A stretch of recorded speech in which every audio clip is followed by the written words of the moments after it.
말씀을 준비하다가 이분이 기억이 나서 기사를 읽어보고 또 여러분에게 소개를 좀 해드리려고 합니다.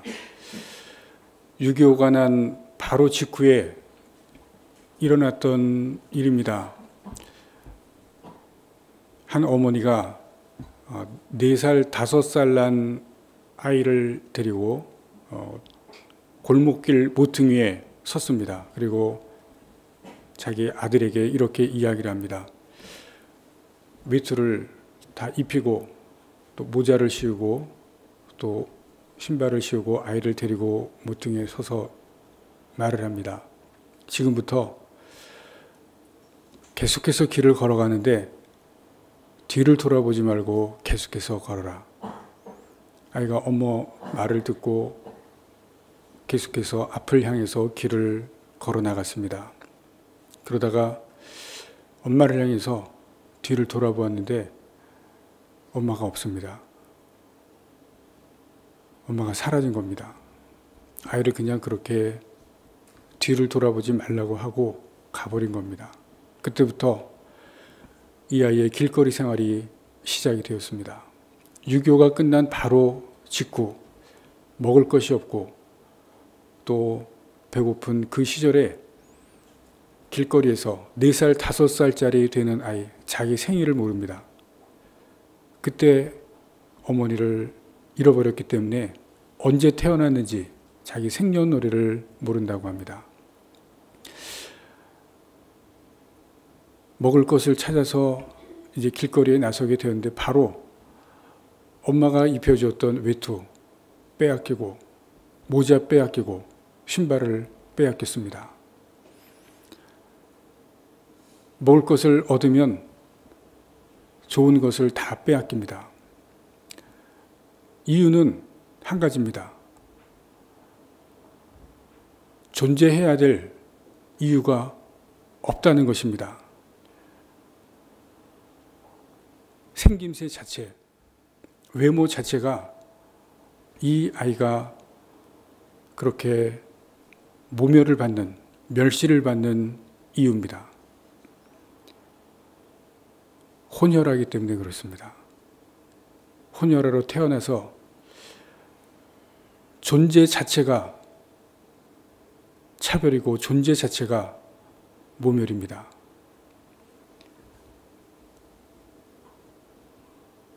그 당시에 이 길거리 아이들에게 이 혼혈아는 악마요, 이 땅에 없어져야 될 존재였다고 합니다. 그래서 어느 날 아이가 다른 아이 하나가 이 아이에게 석유를 부었습니다.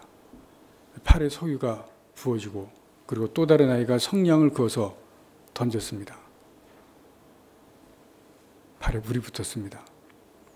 근데 뜨거워서 손을 안쪽으로 굽혔는데 불이 붙었습니다. 마침 그때 지나가던 어른이 이 아이의 불 붙은 것을 발견하고 불을 꺼줘서 살아났습니다. 아직까지도 이 팔에 상처가 남아있다고 합니다. 화상이 남아있다고 합니다. 그 사건이 일어난 지 얼마 안 되어서 길거리 지나가던 선교사가 이 아이를 발견하고 보육원에 맡겼습니다. 보육원에 들어갔는데 보육원은 또 다른 정글이었습니다. 왜냐하면 혼혈아라고 또다시 차별이 있고 또 다른 심한 멸시가 있었습니다. 먹는 것도 제일 마지막에, 잠잘 때도 그 추운 겨울날 아이들이 이불을 뺏어갑니다. 마시려고 물을 떠놓으면 거기에 오줌을 싸놓습니다. 심한 멸시, 심한 고통을 당하다가 7살 때 미국으로 입양을 갔습니다.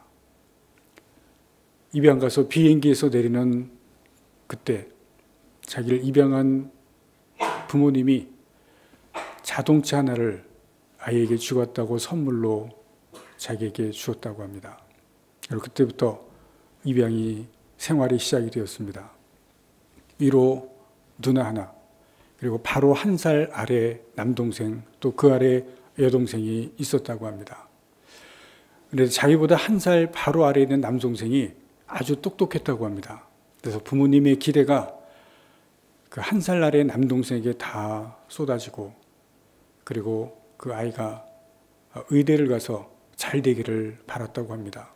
그런데 자기는 이제 이름이 토마스 클레멘트라는 이름이 주어지고, 그리고 학교에 들어갔는데 영어를 하나도 할 줄 모르니까 공부가 안 됐습니다.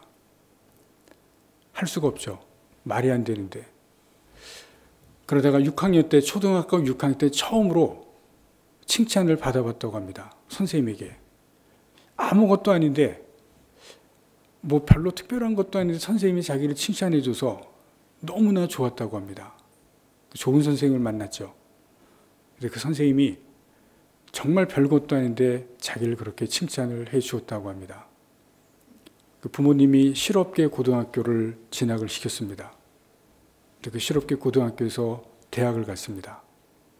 대학을 2개를 졸업을 하고, 그리고 의료기구 회사에서 스카웃을 받았습니다. 그리고 1988년도에 자기가 직접 의료기구 회사를 설립을 했습니다. 사장이 되었습니다. 복강경 수술하는 의료기구를 만드는 회사입니다.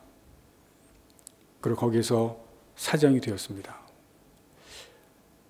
우리나라에서 그렇게 멸시를 받고 또 차별을 받고 고통 가운데 있던 아이가 미국에 입양이 되어서 미국 회사의 사장이 되었다는 스토리를 읽었습니다. 오늘 본문 말씀은 2절에 보시면 1절에 예수님께서 예루살렘에 올라가서 양문 곁에라는 말씀으로 시작을 합니다. 예루살렘 성 북쪽에 출입문이 있는데 거기에 양문이라고 하는 출입문이 있습니다. 이 양문은 우리가 아는 짐승 양입니다.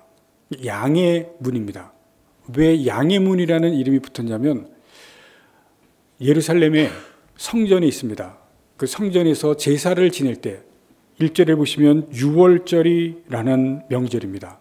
제사를 지낼 때 제사 짐승으로 동물들이 양이나 소나 염소나 이러한 짐승들을 이 양문을 통해서 예루살렘 성전으로 데리고 들어가는 문이라 양문이라는 이름이 붙었다고 합니다. 그런데 이 양문 옆에 2절 말씀해 보시면 베데스다라고 하는 연못이 있었습니다.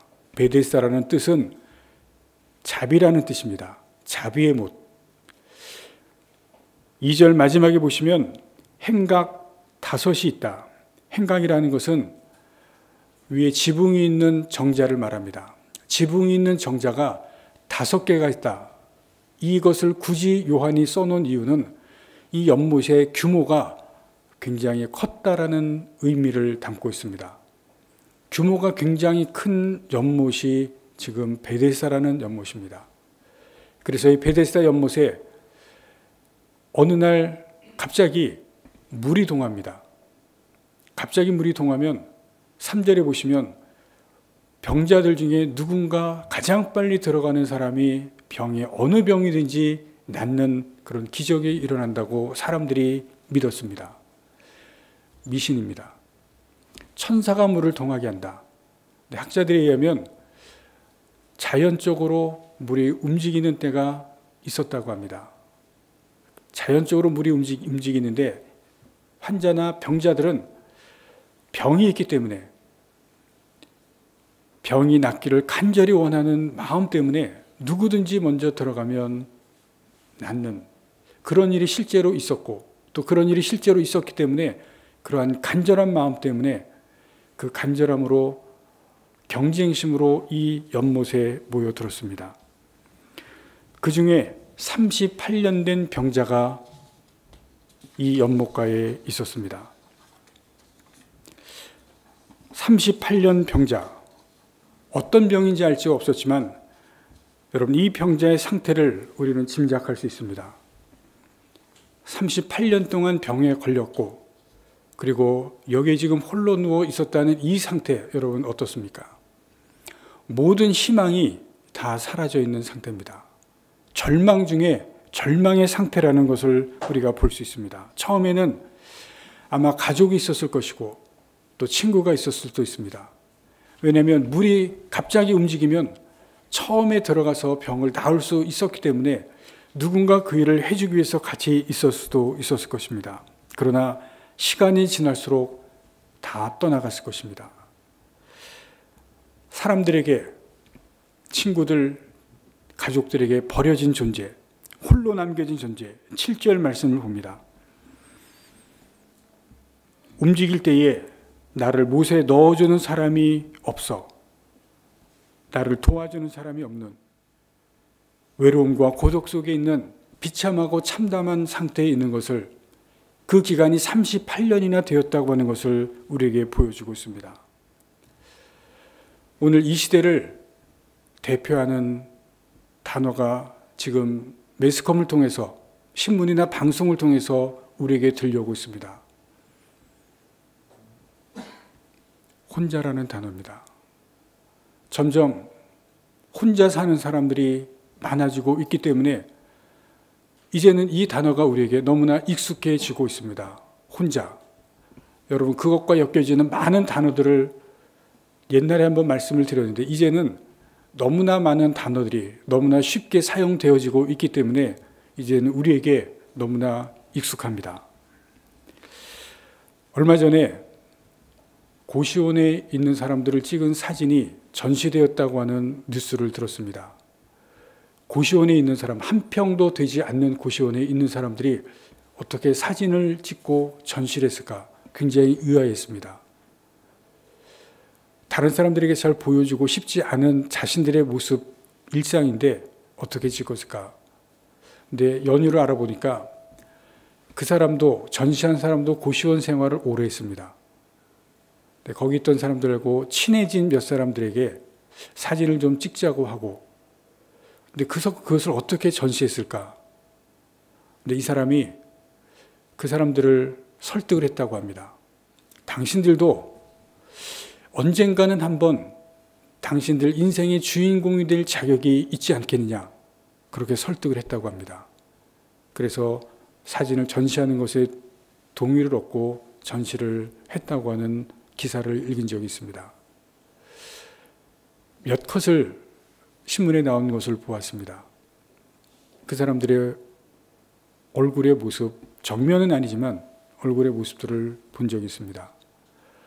한 평, 제가 인터넷을 통해서 찾아봤습니다. 고시원이, 그 한 칸이 얼마나 될까? 공간이 얼마나 될까?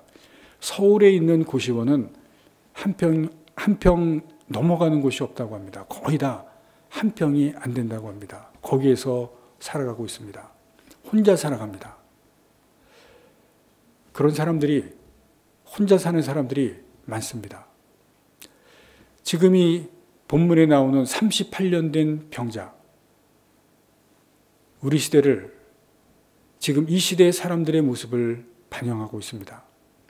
혼자 살지는 않지만 점점 혼자 살아가는 사람들의 모습이, 혼자 살기를 바라는 모습이, 특히 청년들의 모습이 오늘 이 38년 된 병자의 삶의 모습을 반영하고 있는 것을 우리가 보실 수 있기를 바랍니다.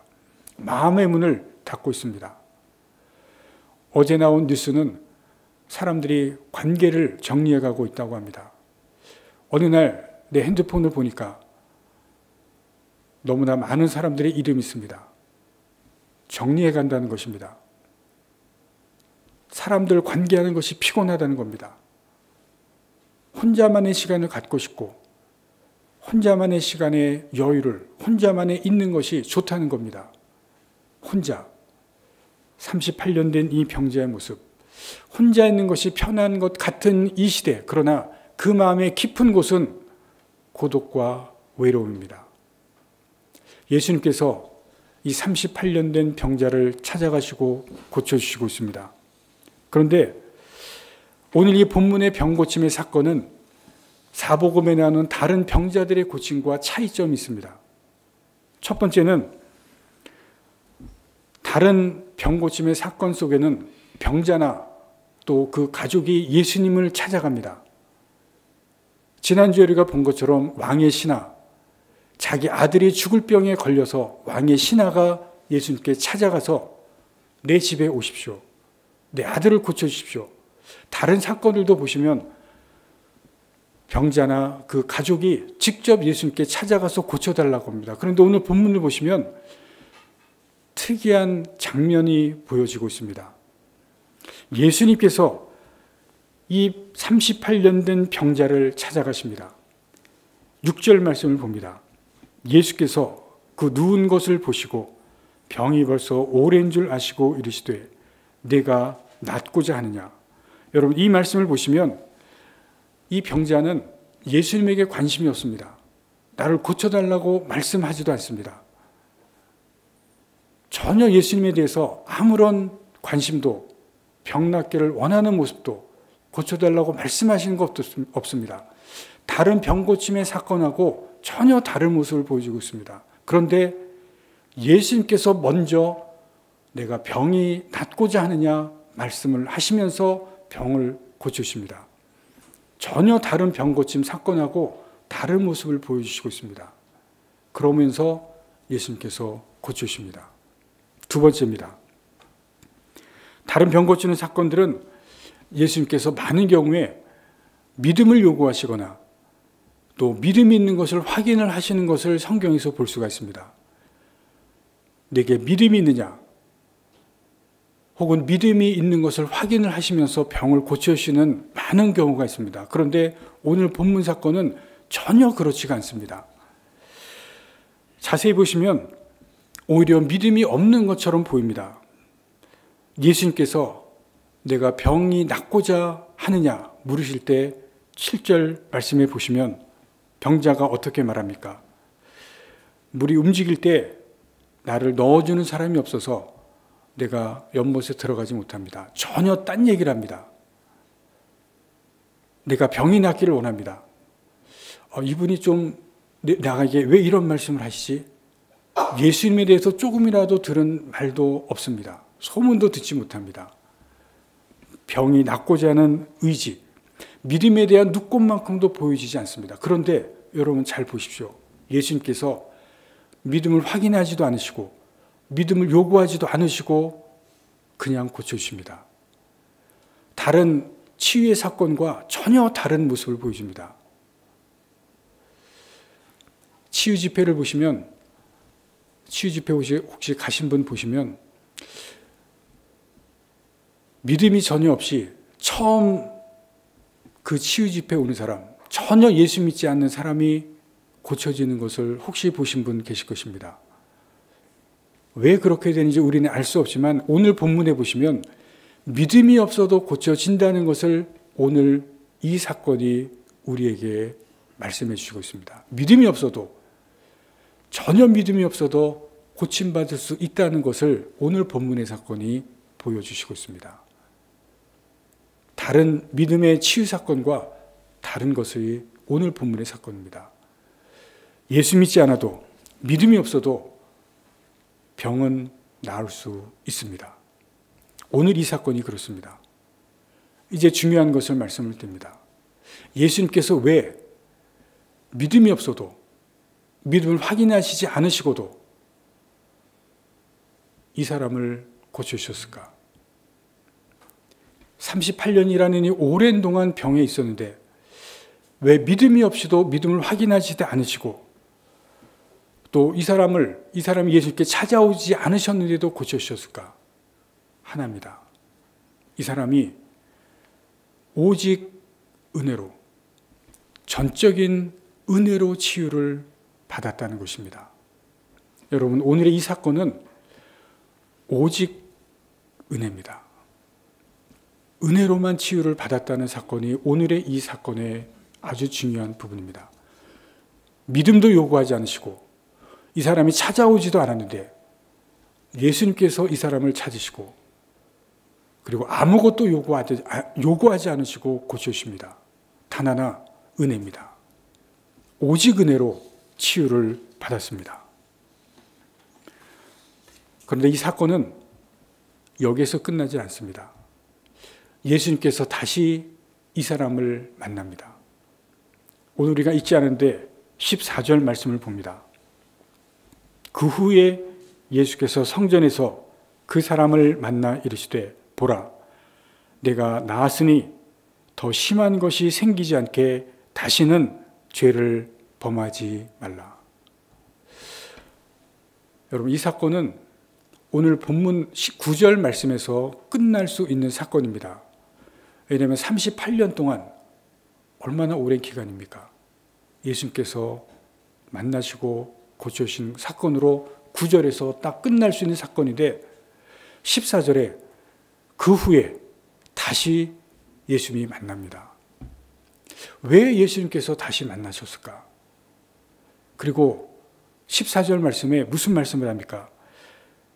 내가 나았으니 더 심한 것이 생기지 않게, 그 다음이 무슨 말씀입니까?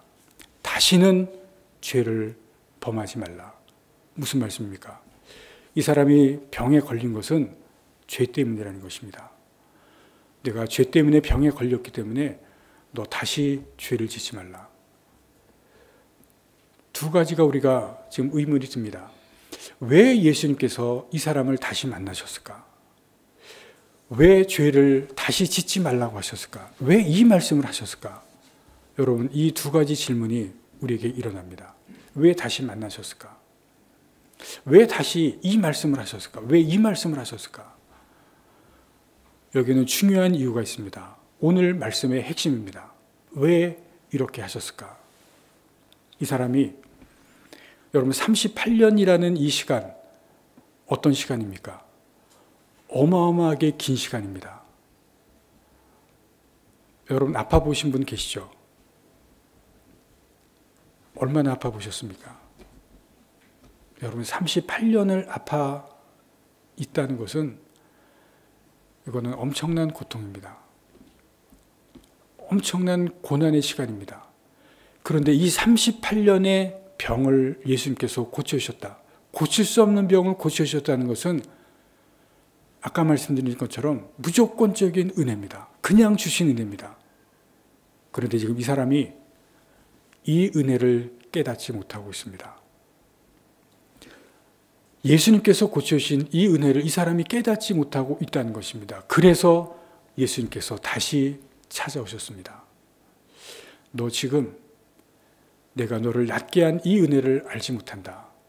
은혜의 가치를 알지 못하고 있습니다. 그래서 다시 찾아오신 것입니다.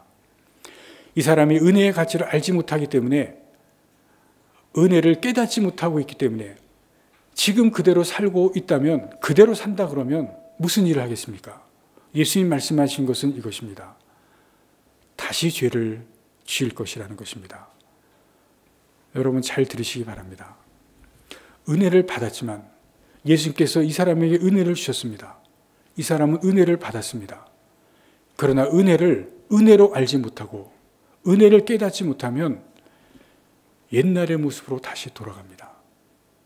이 사람이 죄 때문에 병에 걸렸는데 지금 은혜를 깨닫지 못한다면, 은혜의 가치를 알지 못한다면 다시 죄 짓는 자리로 돌아간다는 것입니다.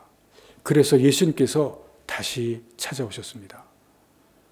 너 죄 때문에 이 병에 걸렸는데 너 이 은혜를 알지 못하면, 이 은혜를 깨닫지 못하면 너 다시 죄 짓는다.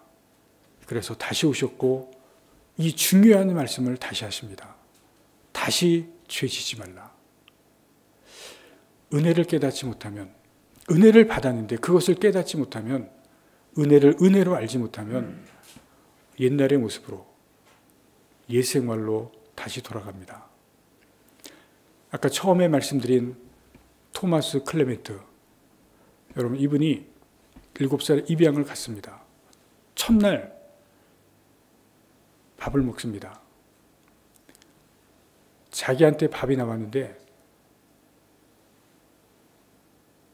밥이 너무 많습니다. 양이 그렇게 많은 양을 받아본 적이 없습니다. 그래서 접시를 달라고 해서 밥을 조금 덜고 자기 접시를 옆으로 돌렸습니다.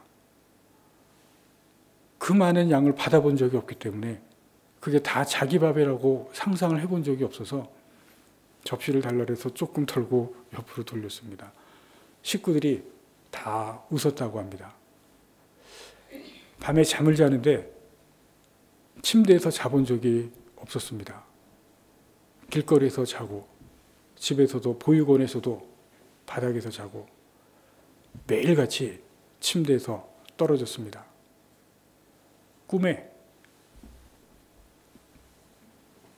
6.25 바로 직후지만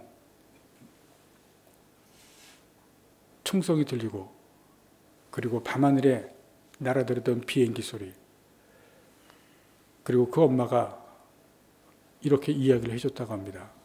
너 매일 밤마다 이렇게 얘기한다. 불이야. 소리를 지른다는 겁니다. 불이야. 밤에 꿈을 꾸면 총소리가 들리고 그리고 비행기가 날아다니고 자기도 모르는데 불이야 불이야 그러면서 깬다는 겁니다. 그리고 옆으로 맨날 굴러 떨어집니다. 그래서 부모님이 침대 옆에 소파를 붙여줬다고 합니다. 매일 떨어지니까. 매일 밤마다 떨어지니까. 좋은 환경으로 옮겼지만 큰 은혜를 받고 있지만 적응을 못합니다. 첫 번째 생일을 부모님이 잔치를 벌여줬습니다. 생일잔치, 생일 파티가 열렸습니다. 동네 또래 아이들, 또래 친구 아이를 초대해서 생일 파티가 열렸습니다. 또래 아이들이 생일 선물을 하나씩 갖고 왔습니다. 생일 선물을 줬습니다. 생일 선물을 다 쌓아놓고 생일 선물을 지켰습니다.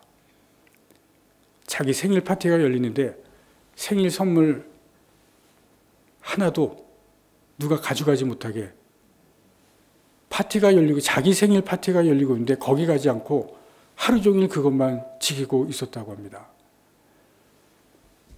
왜냐하면 그 전까지 이 아이가 거리 생활, 보육원에서의 생활은 어떤 생활이었겠습니까? 자기 것 다 뺏겼습니다. 왜냐하면 혼혈하기 때문에 좋은 거 가지고 있으면 다 뺏어갔습니다. 그렇기 때문에 이 아이는 자기 것 지키는 것, 이것이 어렸지만 지금까지의 자기 삶이었습니다. 그래서 생일 선물 받은 것, 이거 뺏기지 않기 위해서 자기 생일 파티였는데 거기에 참석하지 않고 하루 종일 그것만 지키고 있었다고 합니다. 자기 생일 파티를 다 잃어버린 겁니다. 그런데 그 다음날 자기 생일 파티가 어떻게 되었는지를 알고 충격을 받았습니다. 내가 내 생일 파티를 다 잃어버렸구나. 충격이었다고 합니다. 내가 앞으로는 이렇게 살면 안 되겠다. 가장 귀한 것을 내가 잃어버렸구나. 부모님이 나에게 이 귀한 은혜를 주셨는데, 생일 파티라고 하는 이 귀한 것을 내게 주셨는데 내가 내 선물 지키느라고 정작 귀한 것을 잊어버렸다는 겁니다. 은혜를 알지 못한 겁니다. 귀한 것을 알지 못한 겁니다. 이분이 의료기기 사장이 되어서 자기의 받은 은혜를 알았습니다. 그리고 그것을 나누기를 시작합니다. 북한에도 갔습니다. 그리고 북한에 자기 의료기기를 가지고 가서 북한의 수술에 필요한 의사들에게 나누어주고, 그리고 북한 의사들에게 강의도 했다고 합니다. 그리고 자기가 어렸을 때 당한 그 화상을 입은 그것 때문에 장애인들을 위해서 많은 좋은 일들을 하고 있습니다. 내가 받은 은혜, 그 가치를 이제는 알았기 때문에 내가 받은 은혜, 내가 받은 그 사랑, 나만 누리는 것이 아니라 그것을 어려운 사람들에게 나누면서 베풀면서 살아가고 있습니다. 여러분 받은 은혜가 무엇입니까? 하나님께서 내게 주신 은혜가 무엇입니까? 내가 받지 못하는 것이 있습니다. 내가 물론 바라는 것도 있습니다. 그러나 그것만 보고 있으면 내가 받은 은혜를 깨닫지 못합니다. 여러분이 38년 된 병자, 예수님께서 주신 은혜가 있습니다. 얼마나 귀한 은혜입니까? 그러나 그것을 깨닫지 못하고 있었습니다. 내가 받은 은혜는 분명히 있습니다. 여러분, 그것을 보시기를 바랍니다. 주님께서 나에게 주신 은혜, 하나님의 사랑, 죄악에서 구원해 주신 그 크신 은혜, 어느 것하고도 비교할 수가 없습니다. 또 내가 지금까지 살아오면서 때때로 순간순간마다 받은 은혜가 있습니다. 찾으시기 바랍니다. 그것을 보시기를 바랍니다. 내가 얻지 못한 것, 내가 받지 못한 것, 여러분 그것만 보면 내가 이미 받은, 내게 이미 주신 은혜, 그것을 보지 못하고 그 은혜의 가치를 찾지를 못합니다. 불행합니다. 그러나 내게 주신 그 은혜의 가치를 깨달을 때, 그것을 볼 때에 은혜를 받은 자답게, 은혜의 가치를 발견한 자답게 살아갈 수가 있습니다. 38년 된 자에게 예수님께서 다시 찾아오셔서 내게 있는 은혜의 가치를 깨닫고 그 은혜의 가치를 받은 자답게 살라고 말씀을 하시고 있습니다. 토마스 클레멘트 양아버지가 작년에 돌아가셨습니다. 90세에 돌아가셨습니다. 이 클레멘트가 아버지를 어떻게 만날까 생각하다가 자기가 처음 입양할 때 비행기에서 내릴 때 받은 자동차, 아직까지도 간직하고 있었는데 그것을 가지고 갔다고 합니다. 아버지가 자기를 보더니, 또 그 자동차를 보더니 환한 미소를 띠면서 맞이해 주었다고 합니다. 그리고 이런 말을 했다고 합니다. 내가 너를 선택한 것이 베스트 초이스, 가장 좋은 선택이었다. 여러분, 하나님께서 우리를 택하시고 우리에게 은혜를 베푼 것이 가장 최고의 선택이었다는 말씀을 여기는 한 분 한 분이 다 들으실 수 있기를 바랍니다. 나에게 베풀으신 은혜, 우리가 받은 그 은혜를 생각하시면서 우리가 받은 은혜를 다른 사람들에게, 또 다른 이웃들에게 전하실 수 있는 여러분들이 되시기를 간절히 바랍니다. 여러분, 오늘이 4월 30일 어떤 날인지 기억하십니까? 3년 전에 처음으로 이곳에서 예배를 드린 날입니다. 입당한 날입니다.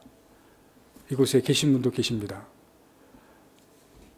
우리가 감격적으로 입당했는데 하나님께서 이곳에서 예배 드릴 수 있도록 크신 은혜를 베푸셨습니다. 우리 교회가 큰 은혜를 하나님께로부터 받았습니다.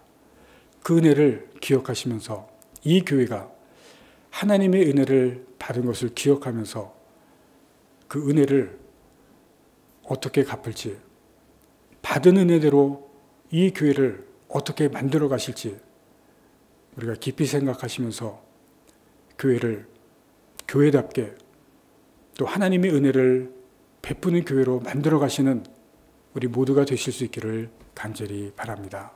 기도하시겠습니다.